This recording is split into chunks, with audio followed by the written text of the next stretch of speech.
Right.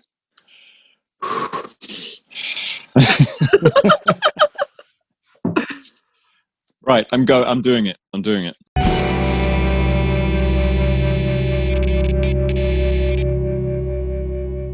Welcome to another episode of What Goes On. Thank you for joining us today. Today we have the wonderful Mr. Rob Blackham, he of Fancy Photo and Nimble Finger, and hopefully we're going to delve into how he got to where he is today. Thank you, Rob, and welcome. Hello, fellas. Hello, mate. I wish I was in your kitchen. It does look good.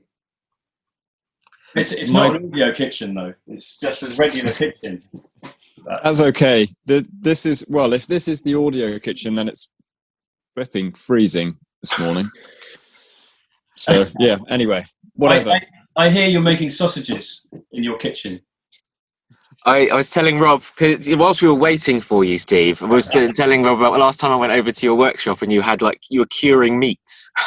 That's right. Yeah, the screws are still up there. Do you know what? Those didn't turn out very well. It was basically, someone bought me a chorizo kit for my birthday. And inevitably with those things, they don't work very well. And so I kind of, it was, you had to order like 3 kilos of pork mince or something. Nice. Just stuffing pork mince and spices and stuff into these basically pigskin, I suppose, for hours and hours and hours and hours, and then it dried out too much.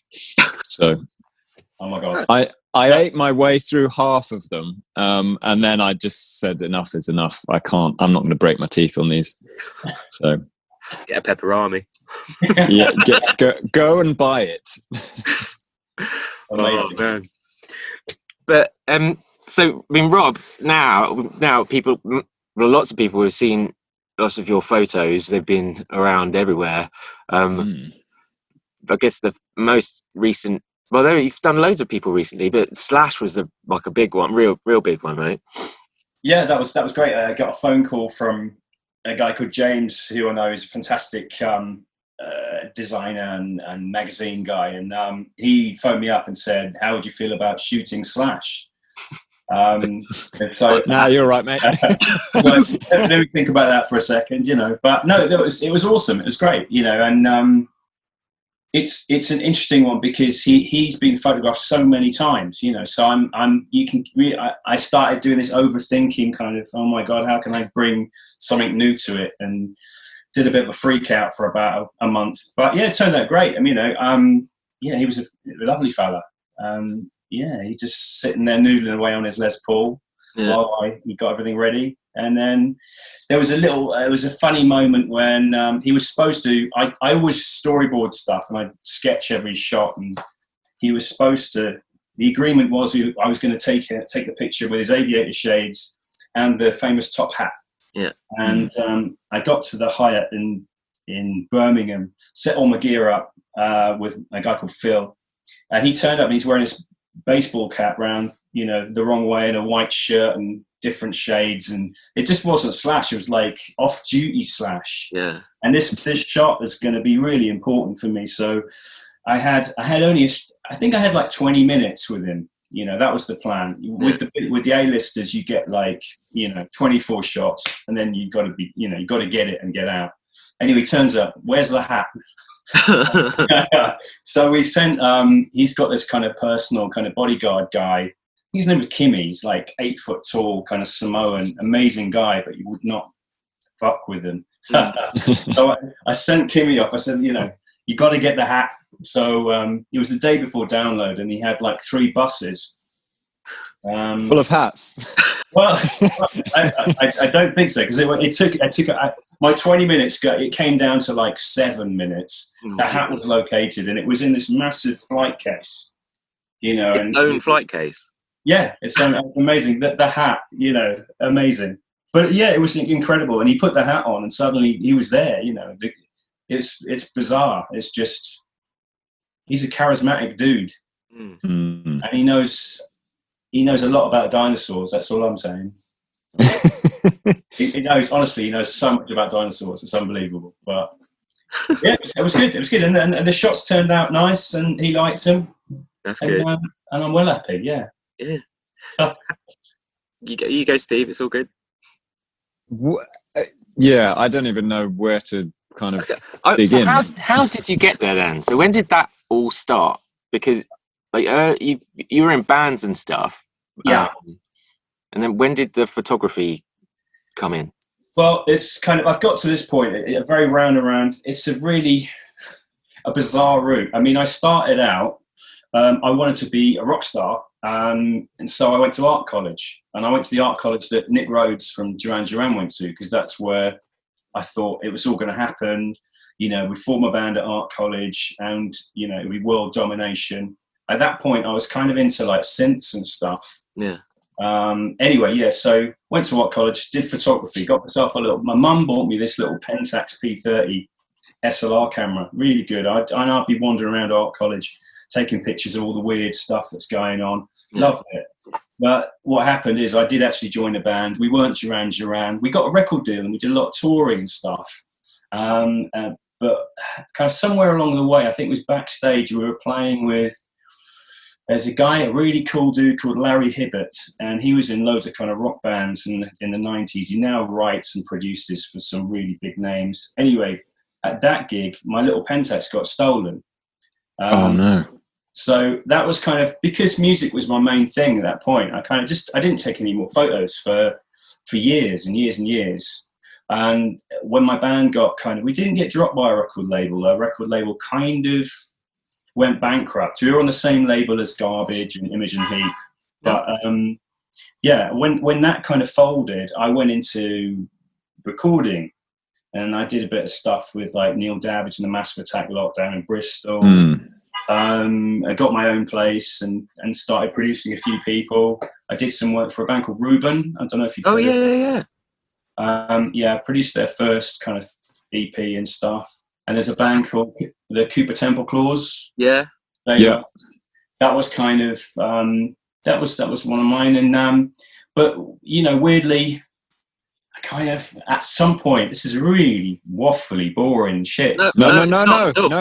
It's perfect. Okay, so here we go. So as I approached a significant birthday, I'd been smoking for like 20 years, and I decided I was going to give up fags.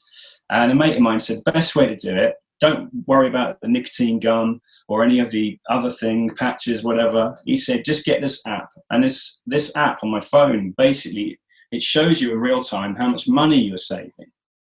And so basically it got to about 350 quid. I thought, that's a lot of money. I can't, it's like saving up. So I thought, you know, fuck it, I'll get a camera, you know, because I still loved it and hadn't done it. Anyway, I bought myself this little Fuji camera. I thought 350 quid was a lot of money to spend on a camera.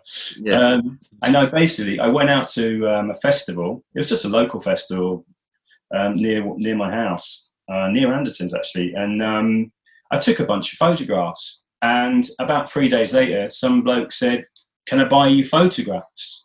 And I was like, okay. So I bought a better camera with the money. And then I bumped into another guy and I took some pictures of this young, kind of undiscovered guy called George Ezra in the studio. So I probably took about 15 pictures. And he was in the studio with a guy called Cam Blackwood, who's an awesome producer and a mate, top guy. Anyway, so I put them up on my website. I thought I'll get a website. So I put this picture of George Ezra on my website. And the next day, I get a phone call from this guy called Ryan. And he says, you better take those down. And I say, why? And he says, well, because Sony are going to phone you up in a minute and they're going to buy them. So we did. And then I bought a bigger camera. And it just kind of... It just seemed kind of a bit bizarre. There's lots of weird kind of, you know, coincidences, and it's a lot of luck involved. But I think, and at that point, it's that kind of, I can't remember what it's called. There's a kind of ignorance and talent curve. I can't remember what it's called. It's really famous. So at that point, you know, I've done like 3 shoots, and I think, yeah, I'm nailing this. So I really know what I'm doing. And then, of course, you suddenly realise that there's so much more to learn. Yeah. And actually, it's kind of only 50% maximum about photography, and the rest of it's, you know, admin and not being a dick, you know, and that's it. But it's exactly like probably what you're doing, and it's exactly like being a musician, you know. And I think what I loved about music was that you could have like a few guitars in a room, and you put these four guys in that room, and they'll make sound A, and then you put another four guys in, and you'll get a completely different sound. And I think I love it. It's the closest thing to magic I think you can get. And I think photography, especially because I only shoot musicians or people in the music industry, I feel close to that process. Yeah. And I feel really honoured, you know, to witness it. It's probably the same with you guys. You know, you're going into Biffy's studio and watching them kind of record, or you know, there's an alchemy at work. But it's funny, isn't it? I mean, the whole. I've got a tiny boy who is wearing. You've got to see what he's wearing. Come over here. The alchemy of art is because it is making gold out of, you know, base metals, basically, isn't it? Yeah, and it is mystical and kind of spiritual and all of those other weird things you just can't put your finger on, and also you can't nail down. I mean, it's the X factor thing fundamentally, but you can't nail down why something really, really grabs you, and another piece of art just leaves you cold. And it, you know, there isn't any reason. There's not anything that you can kind of put your finger on to delineate between the two why one is amazing to you and one isn't. And the thing is that may be flipped on its head for someone else. So it's, you know, it's about our characters and all of the things that we have experienced leading up to that point. Are you trying to hide from the camera? No. we need to. Can we see your T-shirt? Let's see your T-shirt. Oh, look at that! And hot chocolate smile as well. Rudolph's homeboy. It says, "Let's turn around. Let's see the back." Oh, jetpack! Oh, jingle jetpack.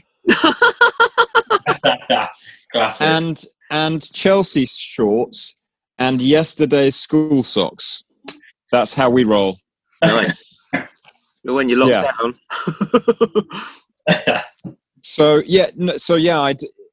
The mystery of music and art is something which constantly fascinates me. And you know, just some bands will just have one record that just punches you in the guts, and then they just kind of go off the boil a little bit. Do you kind of know what I mean when I'm saying that? There's one record, maybe. I'm trying to think of a particular band now that. But that goes down to, I mean, you could, like, going back to what Rob was saying about having four guys in a room, they make one noise and another four. But those same guys, if they come back into the room in a different mood, they'll make a different noise. Yeah. You know? And you've got to, you know, I think you've just got to find the people that you know, is you do stuff that you love. You do, to make something great. I really believe you can only make what you find you love yourself. So, for example, with, say, pickups, for example, I like to hear certain frequencies, so I make sure they're in the pickups, and then I just hope that there's enough people out there that want those. That it's, you know, and it's the same thing. It's like the comedians writing jokes that make themselves laugh. You know, that kind of thing. Totally. I think you've got to make the work that you love, and just statistically, there'll be enough people like you to dig it too, if you're lucky, you know. That's what I like about your photos, because I mean, as we were saying before Steve was here late, it's just, I've seen, because we started roughly around the same time, and I saw through, like, because through, like, Lazy J, Jesse and stuff, I saw your, like, really early photos, and then I mean, straight away, and I've said this to you many times, straight away I was just like, they're fucking awesome. They're really good. There's just something about it you can tell it's a Rob Blackham shot, you know. Yeah, that's really kind. I think being a kind of failed rock star kind of really informs the process, because it's like when you're in a studio with a band and they're recording, they're doing takes or whatever. Sometimes I won't even take the camera out of the bag. I'll just put the kettle on, and because that you can't. I don't know. You've got to where the headspace. That's the thing, and that what you were saying before, 50% photography, and then all of the other stuff. You have to be. Someone said to me once, I can't even remember who it was. Maybe it was. I'm not going to say it because it's a big name, but there was someone who said, "It's so nice to talk to you because you're not completely weird or like, on the autistic spectrum. So you're really difficult to." Because that's what their experience was of dealing with people who make gear. Yeah, and I think I'm not a failed musician because I never really got out of the starting blocks, but it's that kind of thing. I know, I understand what mental space a musician is in a given situation, and that's exactly what you're saying. Yeah. You've got to just fit in and be comfortable and not jar with the person that you're trying to put at their ease. Yeah, most of my, probably about 80% of my work is portraits as well, and so a lot of the times with that, it's about getting a rapport with the person very quickly, and trying to connect. And if you connect with the person, then the images are going to connect with the viewer. And I think a mistake early on would be to just kind of like take hundreds of pictures before that rapport has been made, before that connection has been made. And now I'll take a small number, 20 pictures, What's going on? I don't know. Stuff. I'll be back. Apparently he needs my help, but I'm going to try and postpone this. Oh, the negotiations. Oh man. But how do you find because we've spoken about this before, but we both have like sort of mild anxiety levels and stuff, because I find it really weird, like talking to people, like first, like going, like meeting people. Sometimes I get really anxious, and can't, how do you kind of deal with that? I don't think I do. I think it actually it's always there. I can't get rid of it. And before a shoot, I'll have kind of the anxiety. It's like stage fright. Yeah. And it's not pleasant, but I think it does. Again, I think it makes me a little bit more distant on the shoot, because I'll go a bit quiet. But I think sometimes that helps. Kind of, I don't know. It's a weird one. It's horrible. I've always suffered from it. I'm a big planner. Literally, I'll sketch everything. I'll write every scenario. So at least I've got the starting point. Yeah. Shot one. Yeah. And then once that's in the can, then my anxiety levels kind of come down. But it is ever present. Yeah. But I think some of the, I've talked to other kind of creatives, and I think it's a surprisingly high number of people who do have mild forms of things. Yeah. I don't think it's unusual. I'd love to be one of those really confident guys who's just like, hey, yeah. It's just like, it's just greeting people. It's, you go for a handshake? Is it a hug situation? Yeah, Is it a one kiss? What are we doing? It's elbows now, isn't it? Elbows. Well, that's the great thing about. I think like one of the great things about COVID is actually, if you do have any sort of social anxiety, it's kind of alleviated, because you can just kind of thing. Brilliant. I don't have to worry about the hug. Wow. But I do love hugging, obviously. Yeah. But mate, a hug is a good thing. A man hug. Yeah, man, it's good. So when you were starting doing the photography thing, were you? Because obviously you just couldn't go straight into just relying on that for like financials. So what other kind of stuff were you doing? Well, I mean, at that time, I mean, when I first started doing it, I mean, I wasn't. This would have been, you know, like when you started, it wasn't my full-time job. And I'd nibble away at other income streams. You know, I was writing a little bits of music for kind of videos, and I did some kind of ambient stuff. And that used to sell. You sell a few CDs of that. I used to do and gigging with a function band. Yeah. You know, that's great fun. You know, especially when you get to, you know, you're in your 40s, you get. I mean, you get paid more for some of that function work than I did when I was doing original music. Yeah, I had the same thing. And they feed you, and you know, it's just like. And also, because you're busy on the weekends, you don't spend any money. No, you do. Oh my God! Yeah, it's just lenses. Just buying lenses constantly. You know. God, because that's super expensive, right? That's where you can really put some money in. Absolutely. I mean, it's when you've got your own kit, haven't you? And it's brilliant. I mean, lenses. It's just lens porn.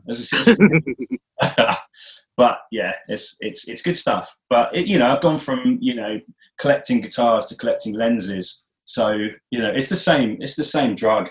Yeah, I think, but it's you're back. Yeah, but they're tools, though, aren't they?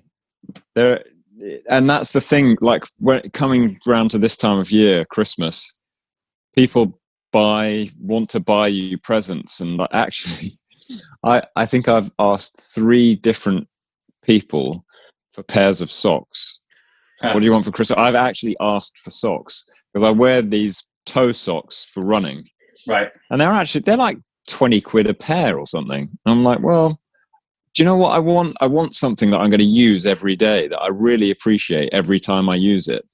And that's like guitar. Well, that's what guitars ought to be like, and that's what lenses ought to be like. Like you're a craftsman using a tool to ply his trade, and I think it can border on fetishism, perhaps. But I think it's I would veer more towards the wood craftsman who buys the Japanese blade for his plane and just enjoys every single stroke of that.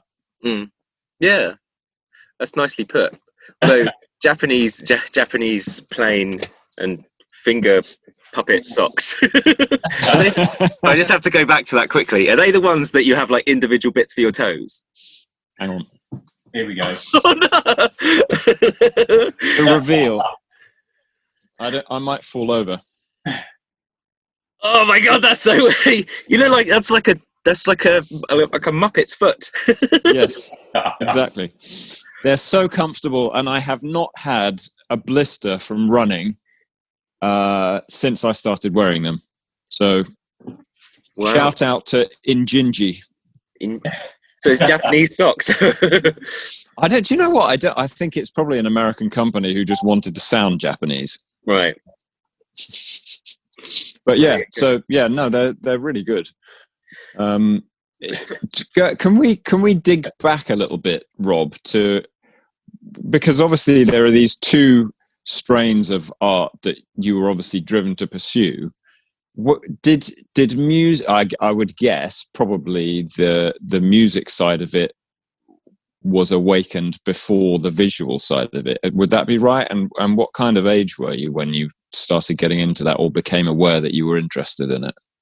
I was probably a bit of a late starter, actually. I mean, the music came first, without a doubt, and art college photography was just going to be a vehicle for the music, Right. Yeah, I started off. I mean, I used to like. Yeah, I mean, I was really into probably Bowie's most unpopular period, the Tin Machine era, which I still think is genius. But that kind of just making noise with guitars, that was the beginning. And I was never a fantastic player. I was just like, had this incredibly loud rig, and I had 2 rat pedals, and which I put on for the chorus. and then I take them off for the verse, playing the same music on both bits, but it was just quiet, like that whole kind of Pixies kind of quiet loud thing, and if you really hit your guitar really hard, then people dug it, but what was the question? It was basically about when you realized that you might be getting into it. Were you presumably you were playing guitar a long time before you had to decide to become or to study photography at art college? When did you first pick it up, or when did you? Well, no, I came to guitar pretty late. I was probably about 17, 18. My sister had a little kind of classical thing. It was probably from Argos, and she was having acoustic classical lessons, but she kind of got bored, and that guitar was in the house, and I kind of started picking it up. And at that time, I'd been playing kind of piano and synthesizers. I had a bunch of those kind of old Casio synths, and I was making kind of electronica, kind of Depeche Mode, kind of Gary. I used to love Gary Newman. I probably saw him about 20 times when I was a kid. Amazing, I think it still is amazing. Yeah, he does his own thing. There's a track called Down in the Park, and Marilyn Manson did it. Foo Fighters have done a great cover of it, and it's just, there are so many Gary Newman fans that you wouldn't know, but I came from synths to guitar, then art college, but music was the first love, definitely. And what made you want to pick up, other than Gary Newman? What kind of age were you when you decided, okay, I want to play synths? So did you have formal piano tuition? No. My granddad played.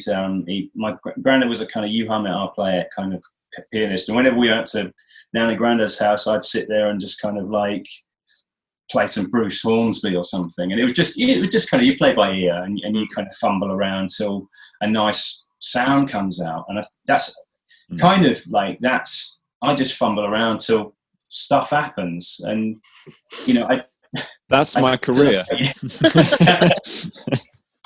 But that was it really. But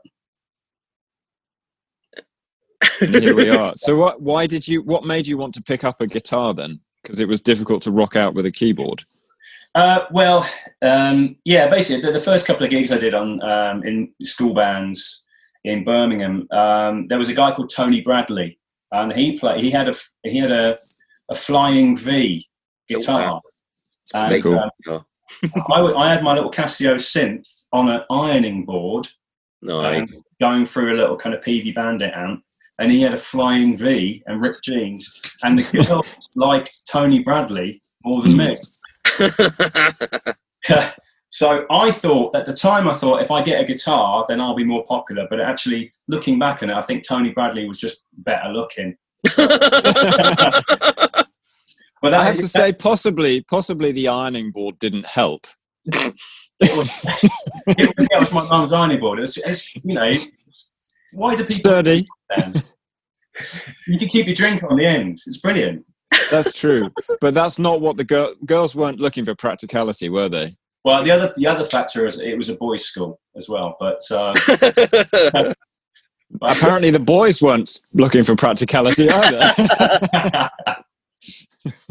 No, that was it. But, that is funny. So then you decided I need to get some guitar action happening. What was your first actual guitar of yours? Telly?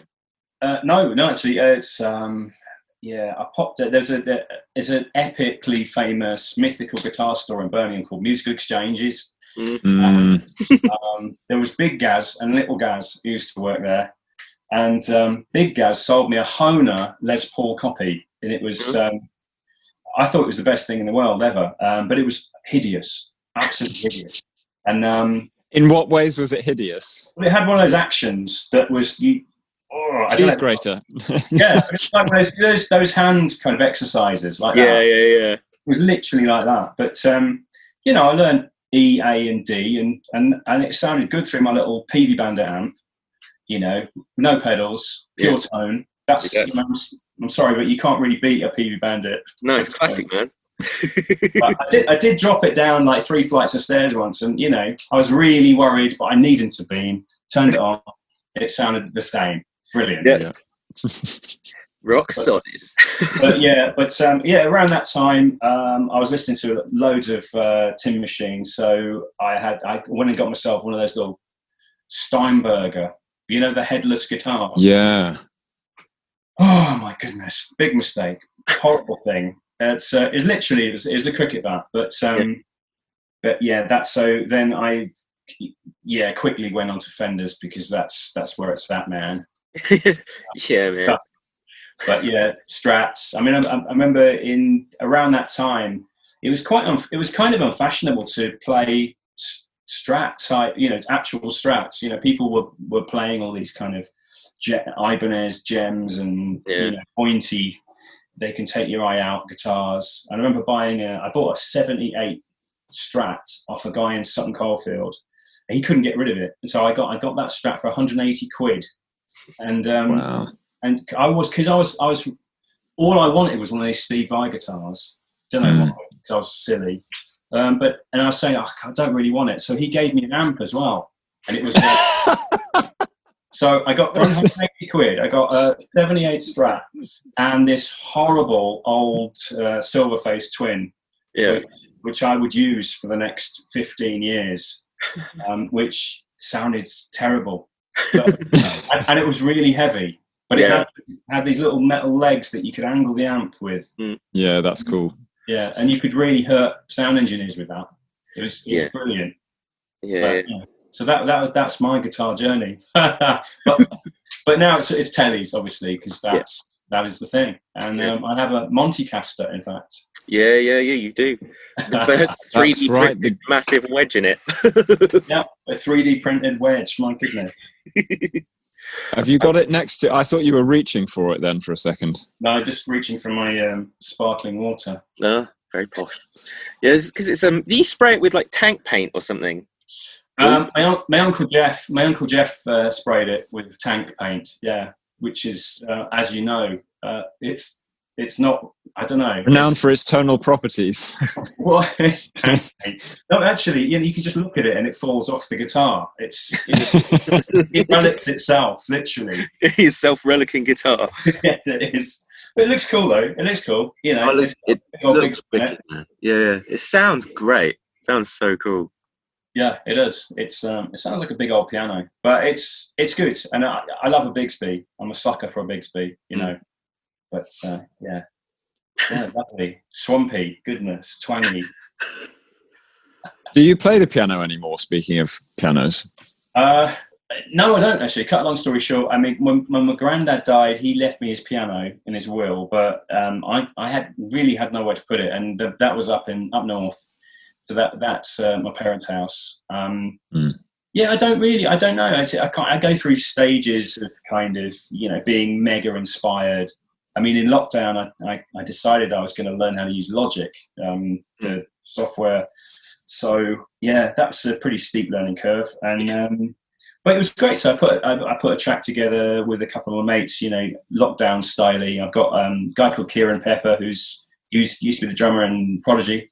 He did some beats for me. I've got there's a girl, Annabelle Allen, who's up and coming kind of indie singer-songwriter. She's doing some BVs, and a guy called Jamie Hayes from Neon Islands played bass. It's just kind of this. It's one of the good things about lockdown, I think, is people. There's lots more collaboration happening remotely, and so it was nice to get back into that. And so I wrote this track. Kind of sounds basically. Who am I kidding? It sounds like Radiohead. But I can't help it. It's not a bad thing to sound like.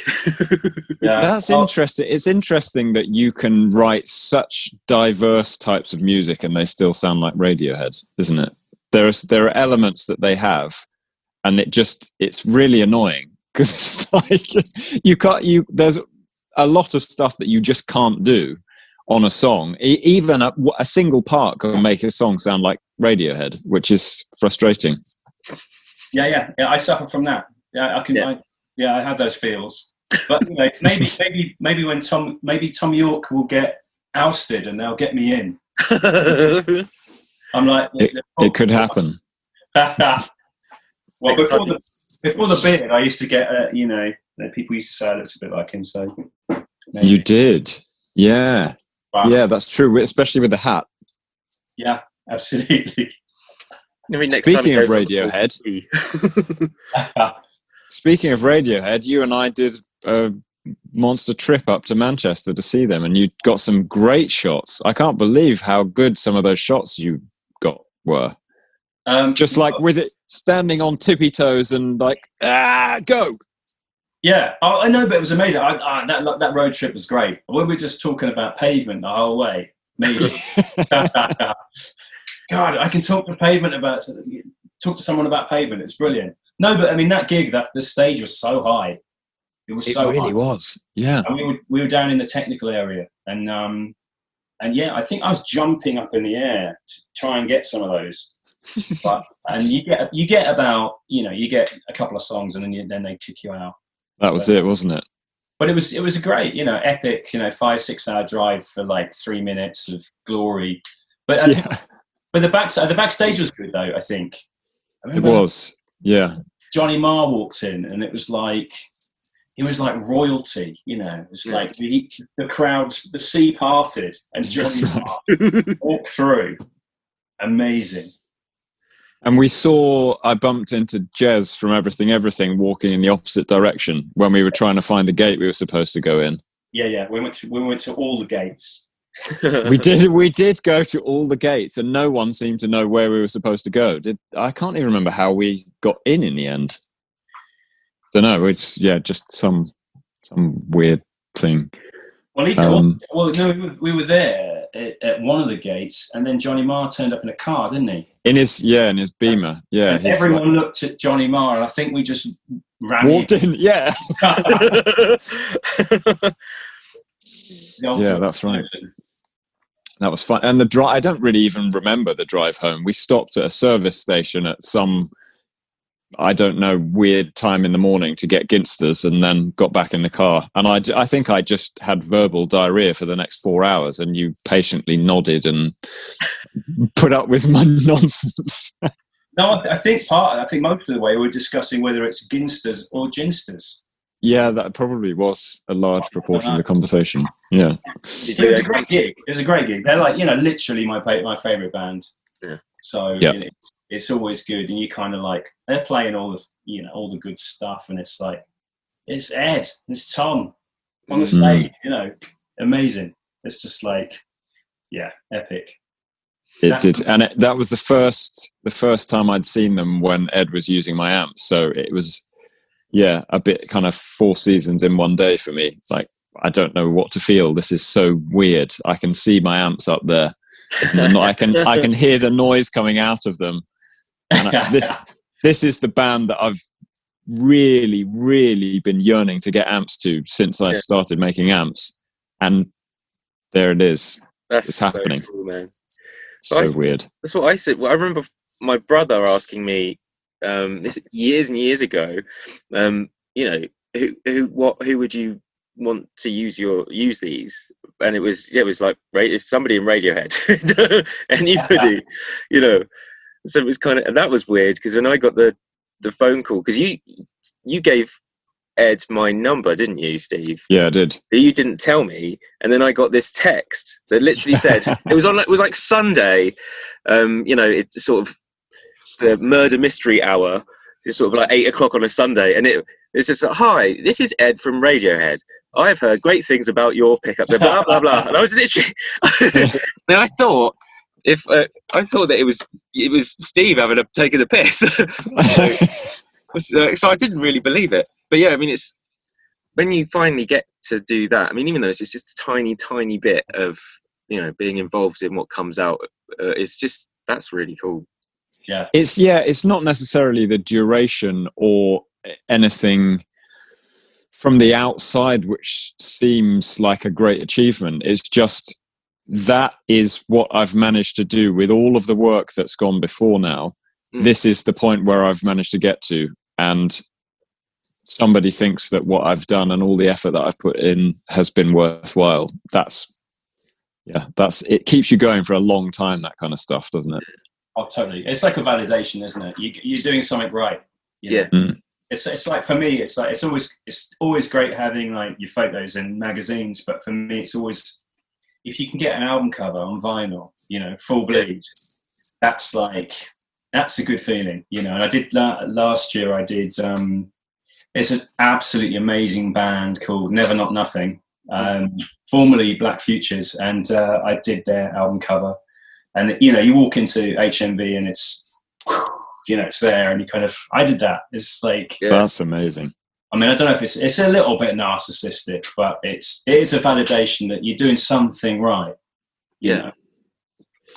Yeah. Well, it's something that is up there, not because of what you've done to put it there. Like, it's easy for you to print that picture out and stick it on your wall, but somebody else has actually paid you money for that photo, and then they've printed it on loads and loads of bits of cardboard, and then somebody else has paid for that, and then it's in this shop and you've done nothing towards it. It's like all of these other people care enough for that to have happened. It's super cool. And also that is the album artwork. I mean, I remember from even just like the small amount of original stuff that I did, the arguments and heated discussions over what the album would look like.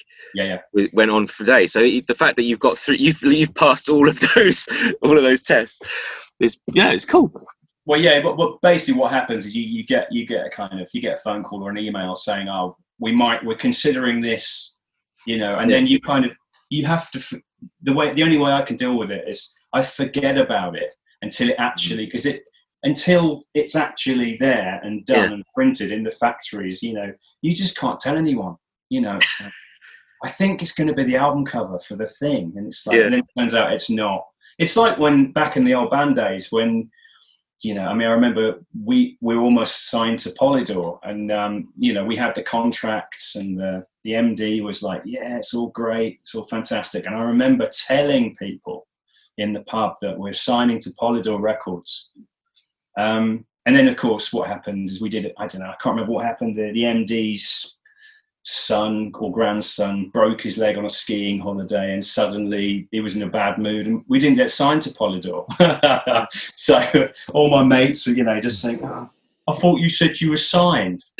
So, and it's deeply, but you know, you learn from this experience, but you have to keep it under your hat. Yeah. Sometimes it's hard though. And how do you, I mean, firstly, you can mitigate against opening your mouth when really you ought to keep it shut. But have you developed any mechanisms or anything for coping with those times where there's something really, really cool is going to happen and then it doesn't? What do you do in those times? Have you got someone you call or something you do, or how do you deal with it? Try. That's essentially it. I mean, it's I'm quite an introverted fella, and I do bum. It's the classic bottle it up, you know. I get super. I'm super passionate about what I do, and I'm very emotional. So, yeah, I mean, I've got a small kind of circle of friends I can kind of go, yeah, this might be happening. Don't tell anyone. You know, it's kind of cheap therapy, you know, free therapy, but yeah, I think it's always good as you know, for yourselves, it's probably people, you kind of very small group of people who know everything and who can help you, you know, when something's, you know, occasionally occasionally I'll do a shoot and it's not as good as I want it to be. The client's super happy, but I know it's not as good as it could have been, you know, and they're the difficult times, I think, because I think I beat myself up a lot. I mean, it's been a steep learning curve. And I've had to learn really, really fast to get to the point where, you know, I could consider myself a professional, you know.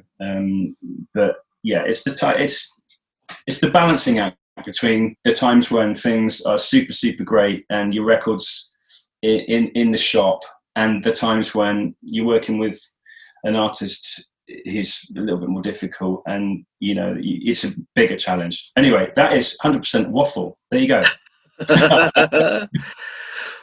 So how did when the whole lockdown hit, how did that, I mean, because obviously, I mean, that must have affected you hugely, right? Everything kind of Oh stop? yeah, I mean, literally. I was planning a shoot. I was sitting in a boozer in Shepherd's Bush planning a shoot with some famous punk people. 1 minute, and then Boris locked everything down, and literally I had to turn my phone off because every time it beeped, it was a cancellation. And I lost more money in the first 2 months than I made last year. Jesus. And so I lost my mind, but then I thought, actually, this is a great opportunity to reset. And so, I started doing music, and I started talking to people, and I started, doing all the things I didn't have time to do because I was shooting every day. Yeah. And planning shoots. And so once I got over the initial kind of, holy fuck, this is happening, then actually, I think it's actually, for my mental health, it's been absolutely fantastic. Yeah. And that for the first couple of months of lockdown, the weather was so amazing, so it was walking down by the river, and then suddenly you can't go to the pub. So you suddenly realize that, there's that £6 pint in my local pub. I could buy, 4 cans, so I'm really enjoying being the bag of tinnies guy, It's brilliant. Because, it's actually, in a funny sort of way, I think when we come out of this, I think the new normal might be all right, actually. Maybe there's more time for music, more time for art, more time for mental things. But but initially, head fuck. I think it's forced everyone, and we've said this probably ad nauseum on the podcast. It's forced everyone to think about how they're living their lives and where their values are. Yeah. Which can only be a good thing. And all I hope is that humans as a race have pretty short memories. Like this is never going to happen. And then, but it happened a couple of decades ago. Yeah, but I can't remember that, so it's never going to happen. Yeah. And and slipping into lazy habits again. I point the finger at myself as much or more than anybody else. It's just when things become easy again, you just sort of I can't think of a metaphor, but yeah, you stop paying attention and you just path of least resistance. Yeah. And it's silly, and not making enough time for things, I think, is that it's easy just to be on the treadmill and just not thinking about anything else. Matt's got an expression that he has, which is working on the business, not in the business. And that's something that you need to do on life as well. Like, you need to work on your life, not just in your life. And when you're on the treadmill of every day and you're just busy, you're not thinking about, go away. You're not thinking about why you're doing the things that you're doing and whether it's actually good for you and whether you're being a decent human being to your nearest and dearest and all that kind of stuff. And certainly for me, this lockdown thing has certainly forced me to think about that more than perhaps was comfortable. And in lots of other areas as well. But I hope and pray that that's what we all take away from it. Oh, for sure. Basically, the interesting thing, I think one of the kind of interesting things about this lockdown is that the whole working from home thing, it's like there are so many industries now which previously would have these big, massive offices in London. London's full of office workers, and you've got that whole kind of commute and these packed trains. And the question is, if people can work from home, why don't they now, even when COVID is buggered off? I think it's a massive opportunity to kind of, they got to a point, I think, like 2-3 months into lockdown, when there was these scientists going, actually, the planet is recovering from all this kind of pollution and stuff. There was a slight comeback because people were at home, and they'd work from home, and then they'd buy guitars on the internet, and I think that's the new normal should be about just people working where they live if they can. I think it'd be super cool. But hey, and it makes you more a part of your community in inverted commas as well, doesn't it? I was thinking, I actually painted my front door during lockdown, and we've lived in this house for, it'd be 7 years next summer, and the door was awful when we moved in, and I just hadn't made the time. But and also going for a run in the morning, you get to see the same people every morning, and you say hi, and then you get to learn their names, and it just makes you feel more rooted and more like there's a network locally rather than just being connected digitally, which is not actually, the kind of connections that human beings really thrive on. No. Actually having physical connections around you and a support network to a degree, that's so healthy, but it's so fractured now because of the way that we live our lives. It's totally. I mean, it's like people on packed tube trains, and they're all looking at their screens. Nobody's looking around them. Nobody's looking at the world. It's wrong. Well, with that thing, there's a photo I saw. It's at one of the social media platforms. I don't know. As I was looking at my screen, clicking randomly, but they're like people back in I don't know, the 40s or something, and they're all on the tube with massive broadsheets like this. So all they've done is they've made it smaller. So now everyone's just like this. That's true. That's very true. That's very true. My goodness, yeah, broadsheets. I think it's more. Sometimes it's easier to sort of just escape into your newspaper or whatever it is than actually be you in the space that you are. Also, the tube can be really boring. Yeah, I mean, I just don't remember when I moved from Birmingham to London back in like the 90s, and I'd have like paperback book, Yeah. I'm so old, there was no phones. Not that phones work in the tube anyway, what am I talking about? But, just like reading a book.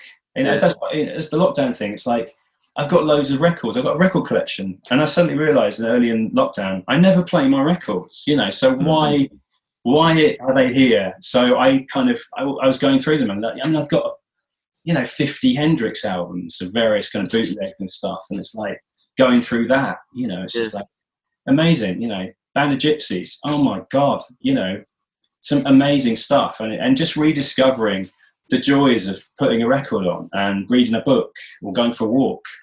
Yeah, I mean that's the beautiful thing about having, it's time, isn't it? In having that to, just sit down, take a breath. But also, it's making the effort. You've got to have some degree of mental. What is it? It's like, for instance, I was making kombucha in January. And that just got slung like out to dry, not quite literally, but I haven't done it since January because I didn't have the mental energy to cope with that, even however small it was. But it goes back to the path of least resistance. It's much easier just to take your phone out and read something on your phone than it is to go in and put a record on that you have to turn over after however many minutes. But it's like the benefits that you get from it, from putting the record on and not looking at your phone, resisting that urge to just flick through Instagram at 500 miles an hour until you find something that's interesting. Yeah, it's the benefits that you get from that are so, they're so great. But it's just overcoming that initial inertia of, well, this is really easy, so I'll just do this. I'm only going to be a couple of minutes, and then half an hour later. Yeah, I think it's like, there's been a certain kind of, it's like the death of the attention span, and it's. I think I'm guilty of this. I suddenly realised I started to watch, a classic film. I was watching 12 Angry Men, brilliant film, black and white jobby, and I suddenly realised that I had the urge to kind of pick up my phone or do a thing, and I suddenly realised that my attention span it's lowered over the years of digital, interactive kind of social media platforms. So, it's kind of weaning myself off that addiction. And now, I'm pleased to report I can watch a whole movie without getting twitchy, you know. Nice, man. Congratulations. But that's the And problem. that's something. That's the difference between, like, not on a social interaction level, but on a kind of mental alertness and engagedness level. That's the difference between a broadsheet and the phone, because a phone will just gush stuff at you and you don't have to make any effort at all. But with a broadsheet or, you know, paperback or whatever, you actually have to engage with it and make an effort and interact with it, whereas the phone will just spew stuff at you. And it's, like you say, your attention span, if you're used to stuff coming out the screen, then suddenly reading the paper or the paperback is going to be difficult, because you'll get bored after a while and be like, there are no like buttons to click, or nobody's sent me a message or whatever. And it's just that I don't know whether if it's dopamine or whatever you get, whatever the thing is when you get a like on your post or whatever. A tiny molecule of serotonin. I've got a like. Amazing. But I think it's different. The broadsheet thing, it's like, you know, that was the news. And that's back when the news, you thought, oh, if you saw it on the news, it was real, it was true. Now, you know, there's so many news outlets that, you know, I mean, is it news or is it advert? What are you looking at here? And it's just, it's so hard. It's just noise, digital noise that you have to kind of somehow kind of wade through. And who do you believe now? It's not the BBC. You know, who is it? I mean, I've been paying my license fee for years and years and years, but I just don't believe it. I don't know. I'm getting political. Oh no, yeah. But also, I didn't realise that the algorithm or whatever the hell it is learns what you kind of like. So then we'll show you stuff that you kind of already believe in anyway, or more. You may be more. Well, yeah. I mean, we're all in our own, you know, social media bubbles. Echo chambers. It's like when you know, the whole Brexit thing. I don't want to get into that, but you know, everyone on my feed were going, "No, it's never going to happen. It's never going to happen." And of course, it happens. You know, same with Trump. I think that's how. Oh my goodness, we're supposed to be talking about music and art, man. Yeah. Okay, music and art then, because I know you've got a gallery thing coming on.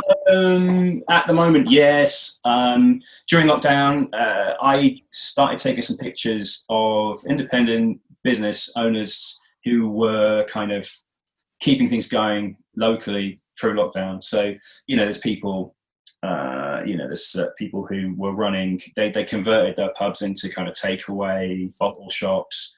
You know, you've got kind of restaurant owners who had to kind of go down a similar kind of Deliveroo kind of takeaway thing. And I thought these guys actually are the real heroes of our community. So, you know, I just, you know, did some nice portraits with one of my lovely lenses. And yeah, I think we got up to about 45 in the end. And, you know, I just basically shot each one of them as I would shoot, you know, a music artist or, you know, so it's kind of your man on celebrating these local independents, you know, on the high street. And so, yeah, that's up in a gallery space in G-Town, Guildford at the moment, Swan Lane. There's also a picture of Slash, obviously.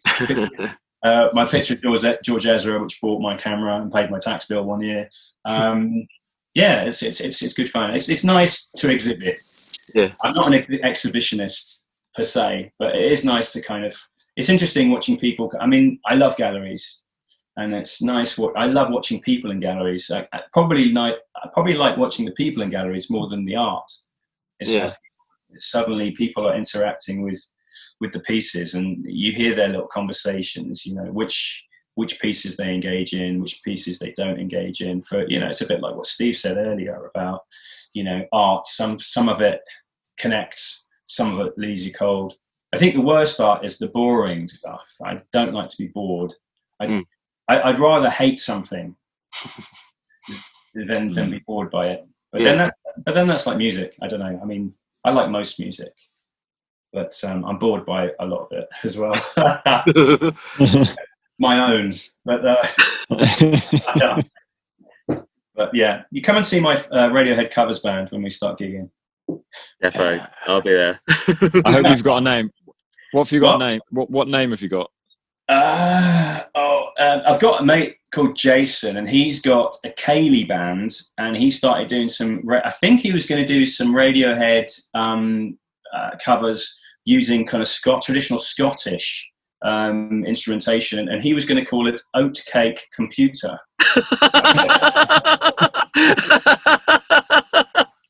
That's brilliant. Yeah, but I don't know. I definitely see that. I mean, yeah. There's Radio Dread. Radio Dread, nice. Yeah. There's like reggae stuff. Yeah, is that Easy All Stars? They did Dub Side of the Moon, and I think yes, and they did the nice, and they've done some Massive Attack stuff as well. It's amazing. Yeah, it's so good. Well, we usually we started asking to people if they could recommend basically just what music are you listening to at the minute? Oh, Holly. Other than Radiohead. Yeah. Well, yeah. I think Youngblood are amazing at the moment. I think they're just going to be like the biggest thing next year. I got to plug my mates, haven't I? Hannah Lou Clark, she's great. There's a new artist called John Murray. He's been around for a little while, but he's got a great new album coming up. I was lucky enough to be in the studio. It's been produced by John Parrish, so that's John Murray. Stu Brutal is a rapper. He's based in Woking, and he's an angry Texan. And I had the pleasure of shooting some portraits for him. And the thing about music that connects for me is always about passion. And this guy, oh my goodness, he's great. Annabelle Allen, obviously, she's loads of stuff. Andy Cortez, he's got a new album coming out soon. Yeah. An amazing kind of bluesy, spiritual musician. Scott McKeown, he's got a new album coming out. Also his band Rufus Black. If you like it, kind of classic rock bluesy with some great tones, Rufus Black's that's one. But yeah, loads of stuff. Yeah, no, it's good, man. And of course, Oatcake Computer, their new album. Oh man, we see ya. When we're all allowed to hang out and stuff, we should go see them together. Definitely, I'm up for that. Absolutely up for that. Definitely. And another question, or two-part question that we try and finish the podcast with is, if you could say one thing to your younger self, what would it be? And the flip side of that is, what do you think your younger self would say to you now? Yeah.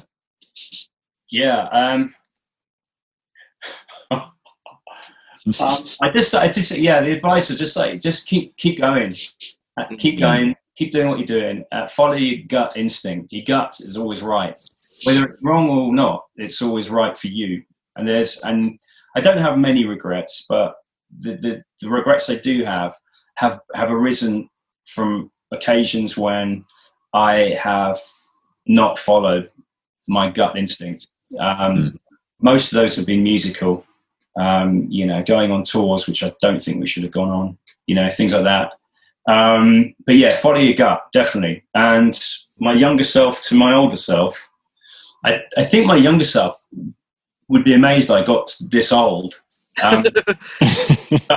But my younger self would probably be okay. I don't know. What do you say? I've heard this on your podcast, and I knew you were going to say it, but I completely forgot.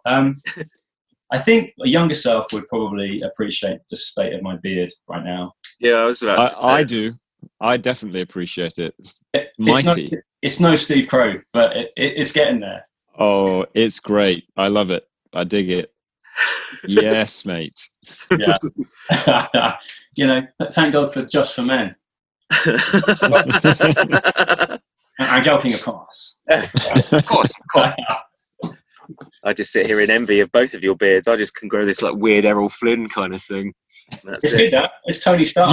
You should grow that. You need to grow that really long. Just be like the what was he the thing off Alice in Wonderland?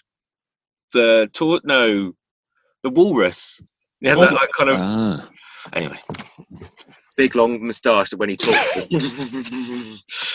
Well, do it. It's good. It's a good look. You are literally the Tony Stark of music. Wish I had his money. Amazing. And the Iron Man suit would be pretty cool too. You could print one of those.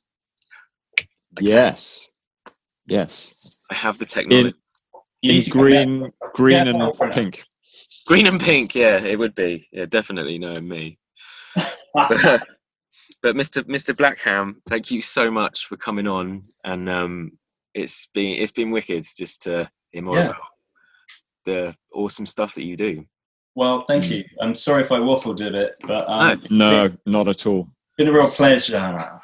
I've got to go to my gallery now. Well, you go to your gallery, Mr. Photographer Man. Oh my goodness. Your public awaits. Oh, I saw Lee applying some of your product this morning. Oh, the Relic Wax, Monty Presser. Yeah. Nice. Yeah. Does that work on maple shit, or is it just on dark woods? No, it's the same stuff that I used to use for like aging maple or ash or something. So when we're doing like relics and things, you can rub it into like checkered grain and checkered paint and stuff. It makes that pop, and you can use that with a few other things. But yeah, it'll darken down maple. We did one. I think we put it on the Insta. I saw you did a roasted one, but then that's kind of like different anyway. Yeah. But then we did one on the back of a teleneck. And we left it. I mean, the stuff, there's no getting around it. The stuff looks like poo. So we left it on the back of this teleneck for like 48 hours and then buffed it off. And it was like bright white maple to kind of that nice ambery, that kind of thing. So it works on that. It's a cool poo looking thing. Do you know originally when we used to refer to it as a turd butter. When we were thinking about releasing it, I mean, I could never really do it, but I was going to release it in like poo form. Even when I mean, jokes about having sweet corn in it and everything. Oh my god. Obviously, I was talked down from that. It was one of those things, I've got this great idea. I've got to do this. We could do this, and there's loads of people just going, no, don't do that. Yeah. So it went down the coffee route instead. I think the coffee, that's advisable. That's very wise. There you go. Don't listen to, that shouldn't have gone with my gut on that one. That's horrible on levels. Literally. What a great way to end the podcast. Poo talk is always good. But anyway, man, thanks again so much. And just keep doing the amazing stuff that you do. And it's, yes, indeed. Right back at you. And where do we get a chorizo kit? What is a chorizo kit? Yeah, I'm going to find one and post it to you. I'm buying it for you. I'll buy you 3 kilos of pork. Oh my god! All right. Well, thank you. Merry Christmas. Bless you. All right, man. Laters. See you later. See you soon.